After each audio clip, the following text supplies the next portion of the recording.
Hi, I'm Anthony Lekis, and I'm joined by my colleague and friend Riley Quinn, and we're from the Bi Plus Collective Australia, the group that organises the Stand By Us conference each year, well, since 2020. Hi, Anthony. Riley, do you want to share a little bit about the Stand By Us conference for those who haven't heard of it before? Stand By Us, a wonderful idea that came about in 2020 as the Bi Plus Collective, which is basically a group of Bi Plus networks and groups, Facebook groups, and organisations across the continent came together in 2020 to support each other through the growing uncertainty of the pandemic. And then we had this brilliant idea to throw an online event to support our community. And this will be the third year that we are doing the forum, which is fantastic. We're doing it again. We're back because we had beautiful patronage the first and second years. It's about being able to let our community know that even though we are not so much in person at the moment or for the last couple of years, we're still here and we still want to celebrate with you and bring you all together for lots of different wonderful sessions. Bisexuality, I mean, people may not know this, and some often, even some of my gay and lesbian friends in the broader rainbow community are surprised to hear this, that bi people or bi plus people experience biphobia within the queer community just as much as they experience it outside of the queer community. So there really is I guess multiple reasons why bi plus people would need to have an event, a forum that showcases and presents and examines bi plus experiences. Phobia and the erasure that's experienced by plus multigender attracted pansexual, omnisexual, polysexual people is prevalent in the heterosexual world, and unfortunately, and it seems to hurt more, I think, when it's in our queer world, in our queer communities. And that erasure has been a problem for a really long time, which is also one of the reasons why Stand By Us sort of came together to elevate voices and to give people an opportunity to attend really great sessions that help them be seen, help them be validated, also help them with tools for managing and coping with their everyday lives when they do experience this erasure and they do experience the discrimination. And there's a reason why each year this forum kicks off on or around the 23rd of September. Can you tell us why the 23rd of September every year is such a special day? 23rd of September since 1991 is the International Bi Visibility Day. So, Bisexual Visibility Day, to give it its full title. It's in its 21st year, which is fantastic.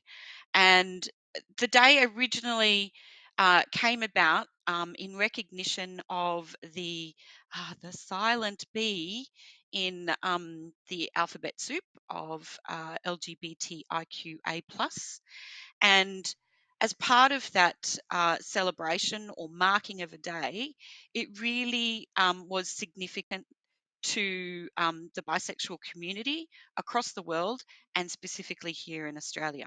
Because it's such a um, relevant day internationally for bi plus people across the globe, we want to really ensure that this particular forum is accessible to people across the globe as well. And over the last couple of years, we've actually had people attending not just from the states and territories around this country, but also internationally as well. The first year in 2020, oh gosh, how can I forget that year? In 2020, we had people from Boston, from Canada, Singapore, UK, from Indonesia, and South. We did actually have one person um, dial in from South Africa for a couple of sessions, which is really, really astonishing. And last year we doubled that attendance from people overseas. The beautiful thing was that the first year we did this just as a quick idea, and it grew into an absolutely beautiful conference and beautiful forum. And we had around about 650 or so attendees for all of the sessions. Last year, we had nearly 900. So, if we just sort of pop it up again by another 300, that'd be fabulous. Yeah, we do want to break records and get as many people attending as we can. Although the first year in 2020, we had about 40 events over 9 days of the forum. And, to say that we were craving connection while we were all in lockdown is an understatement. Last year, we didn't have as many events, but we had about, I think it was about 25 events over Yep. 5 days. And in 2022, this year, the event is a little bit smaller, but still fairly large for an online conference. It will run over 3 days, the 23rd, 24th, and 25th of September. And there's about 6 to 8 events per day. Most of them are online, and some of them are in person in people's respective states. Do you want to tell us a little bit about what people can expect with this year's forum? This year, we've got 3 days of amazing sessions. We have our opening plenary with Todd Fernando, and he returns for the opening this year, and is really significant, and supports Stand By Us, and also supports the organisations, BiPlus organisations and volunteer groups all year round. That opening plenary is going to be a little bit different this year. We'll have Todd address um, and open the forum, but then we're going to have an open panel from leaders within across the continent within our BiPlus organisations, which I think will be um, a fantastic opening plenary and a really good way to start the forum. The first day has got a number of different events, and I'm going to refer to my program to make sure I get it correct.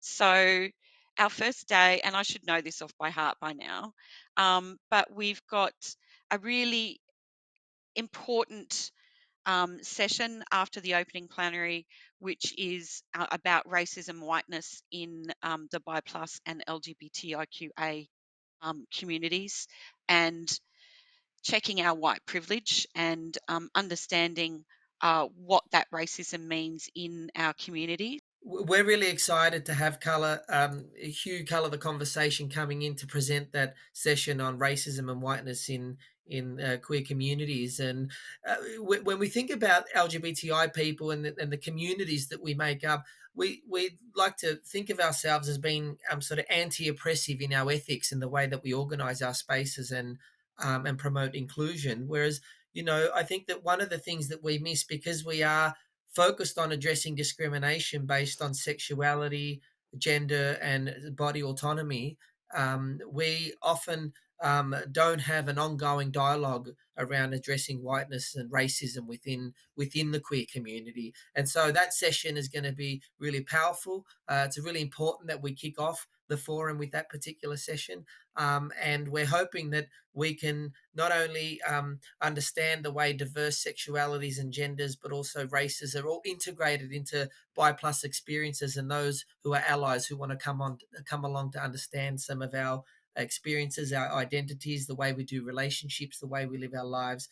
So I think that to be able to talk about racism and whiteness on the first day, I think is really great and really important. And I think racism needs to be spoken about in every community, because people of this continent particularly think that they aren't particularly racist, and they definitely are. So, but focusing that within our community is really important for all of the reasons that you've just talked about. We move along with the program to a beautiful session that returns for its second year. So we have finding belonging on the intersections. I do have to refer to the program, make sure I've got it right. This is a beautiful session that was run last year by Anna Kay, and this session this year is about bringing us properly and fully back together on what that really means, um, in the intersection of all of the parts that make up us, a human being, within our communities and within ourselves. I attended this session last year and mind blown. Absolutely beautiful, beautiful session. Really looking forward to it again this year. A very special event that's going to be on this year. I think for the first time we Stand By Us, is there's going to be a space for partners of bi plus people, and the reason why it's important that there is a safe space for partners who are of bi plus people who are able to come along and talk about what it's like to be in a relationship with someone who is bisexual. And that's not because it's awful to be with a bisexual person. It just means that there are very specific and unique tensions that come with partners of bi people. Because we're multigender attracted, our partners often get a bit anxious about them not being able to fully fulfill us because they belong to one gender or no genders, and they don't represent every other gender that we might have attractions to, or romantic, sexual, and sort of emotional attractions to.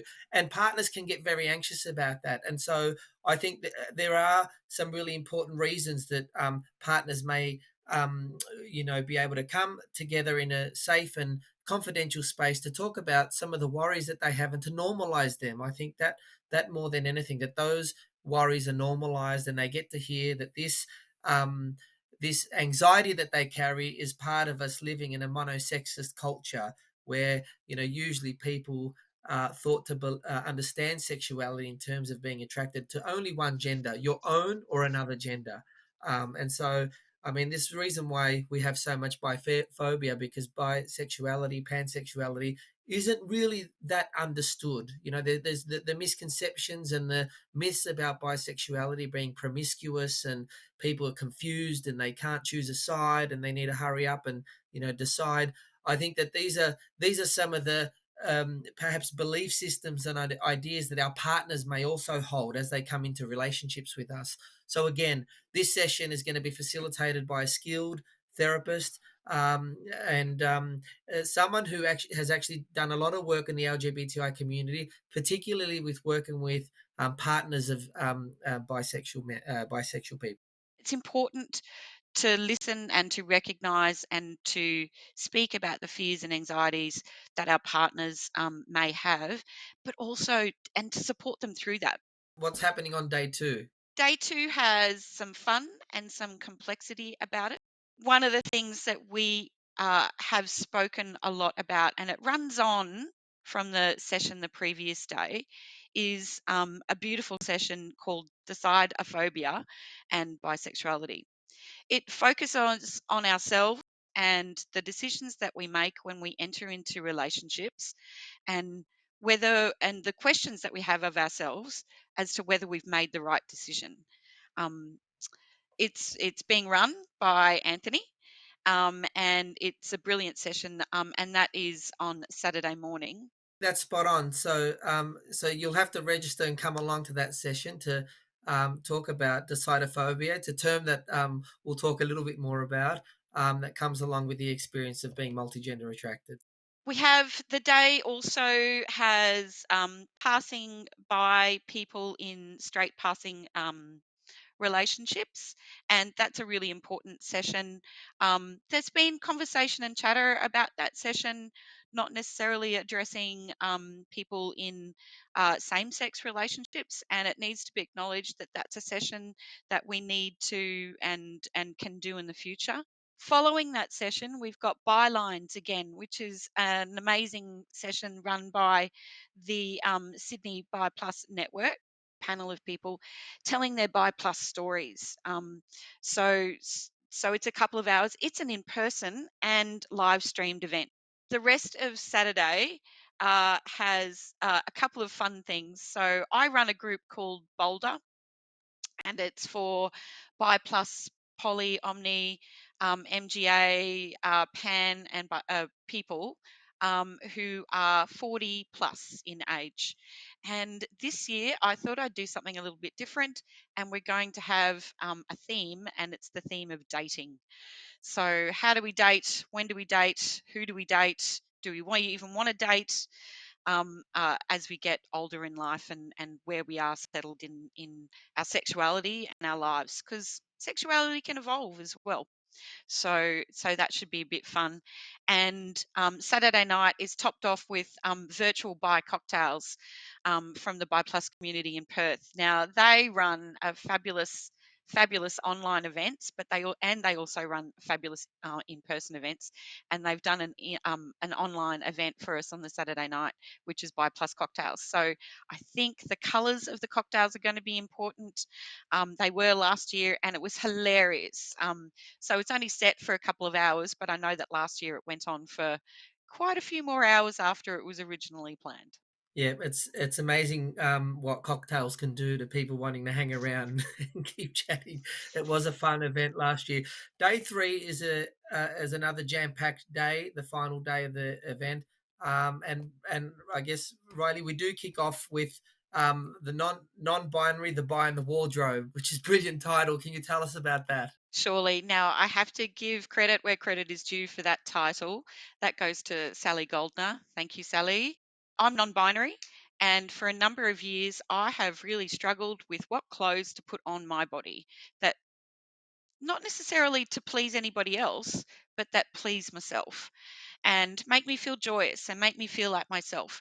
And I have just noticed that and in talking with other bi plus people and non binary people, there's lots of questions about how it is that we find our style and our joy and our looks for ourselves. So I thought that we would have a cup of tea on a Sunday morning with a couple of absolutely fabulous non binary people, Georgie Fisher and Christy Newman and myself, just super casual. We're going to talk about how it is that we have traversed the I don't know, the discovery of our styles and the evolution and continuing evolution of those. I feel like every time I open the wardrobe, it potentially changes, but also help people understand that clothes and what we put on our bodies is not necessarily to fit in anywhere else. It's just to make ourselves feel joyous and to make ourselves feel good.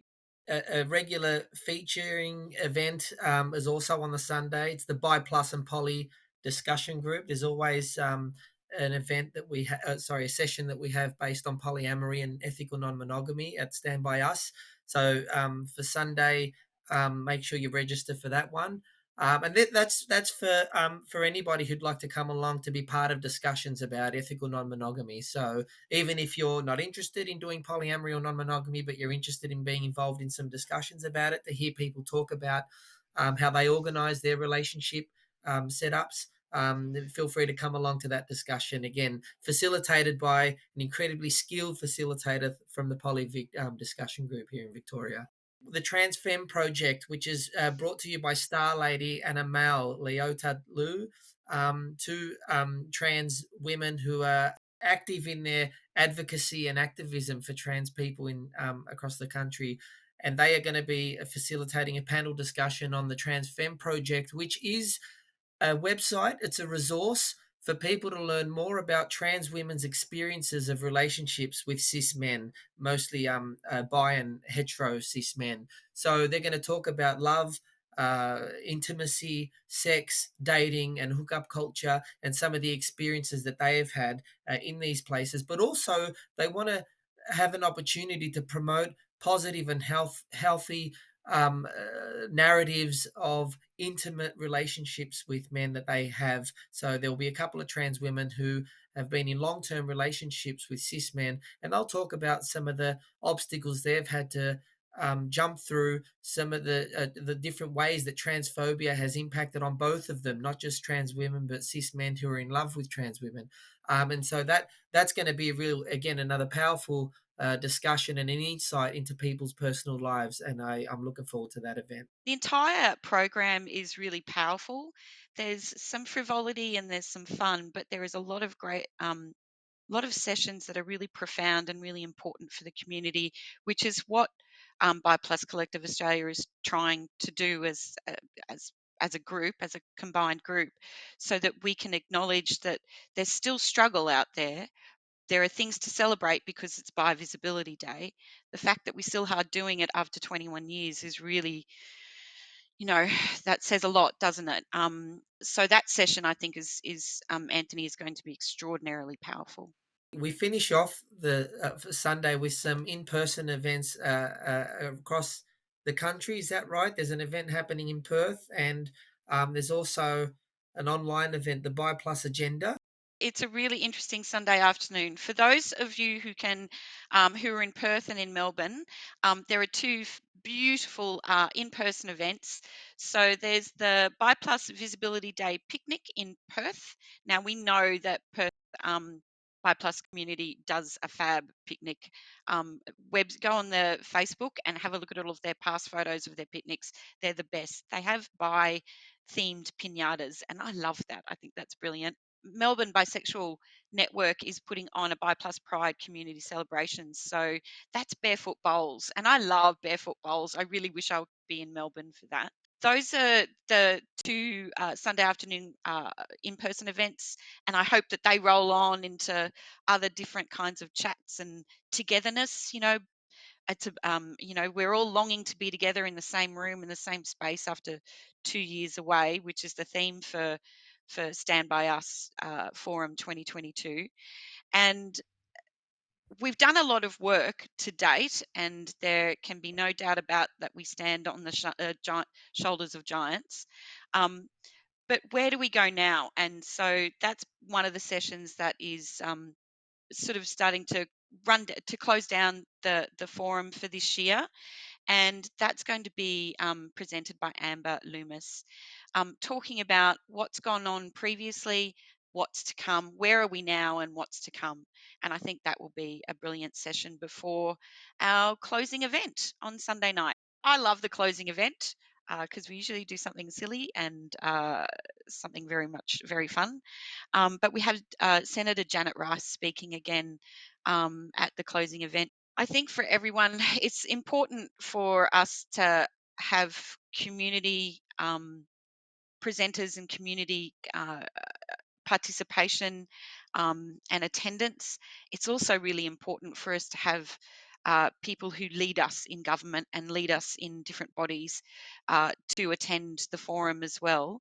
And Senator Janet Rice has done that 3 years in a row. So we're really glad to welcome Senator Rice to close the forum for 2022. Such a treat for us to have Senator Janet Rice attend, who is a fabulous bisexual person, not just a politician.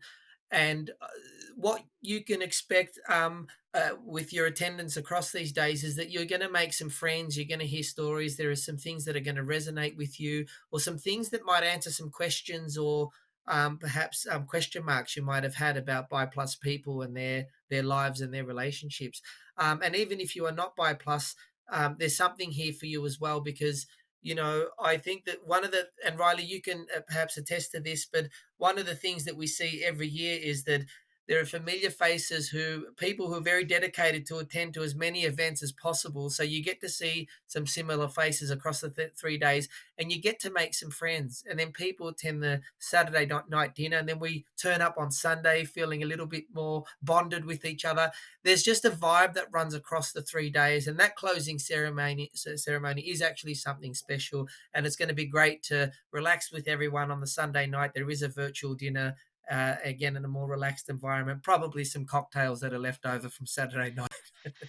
The Sunday night is just a wind down because everybody understands the intensity of the program is quite big, and as much as we have some frivolous and wonderful and gorgeous celebratory events, it's important to be there for each other towards the end. I know what it's like after conferences and forums, and it finishes, and you walk out the door, and then you're kind of left to your own devices. So we thought we'd put on a little dinner afterwards for anyone who wants to just sit in a room with us and maybe share what they've experienced over the last 3 days. It's not formal.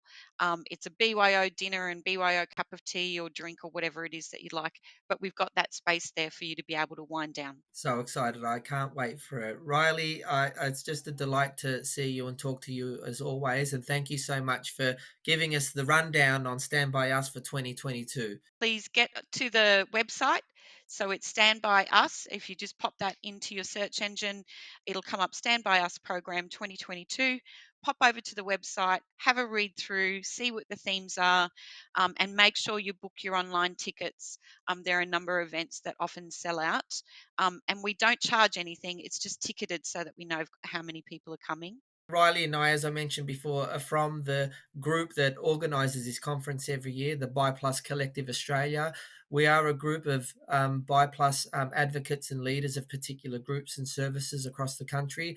If you want to recommend a session for upcoming years, if you want to give us some feedback or comment about the Stand By Us conference, you can go to the standbyus.com website and you can contact us with the details there on the contact page. All of this is done by volunteers. Stand By Us is brought to the community and the globe by volunteers and volunteer organisations, and we're incredibly grateful for all of that. I hope you can all make it to the forum. 3 full days of exciting things. I look forward to seeing you all there. Riley, I'll see you there. And happy Bi Viz Day, everyone, for the 23rd of September. Happy Bi Viz Day. See you soon.